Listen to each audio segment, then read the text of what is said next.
Ne, dej čakaj, ne še posnetek, prav? Jaz bi res rada, da se strinjava, da je v redu, če malo bolj inovativno naredimo.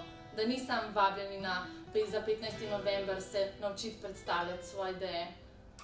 Ja, seveda, se strinjam. Bo boljš, ne? Jaz si želim, da oni mene vidijo na kameri, veš, da jih pritegne ta energija, da v bistvu razumejo, da se ne bomo učili samo, kere informacije podati občinstvu, ampak v bistvu nadzirati svojo telesno govorico, postati namen in cilj in vse to podkrepiti potem še z uporabo, recimo, PowerPointa. Sej jaz to vem, jaz vem, kaj bom povedala. Dejva nekaj kar začeti, da bomo to hitro konc. Ok, akcija. Vabljeni na seminar, kako predstaviti svojo idejo, kako pripraviti prezentacijo, ki si jo bodo vsi zapomnili.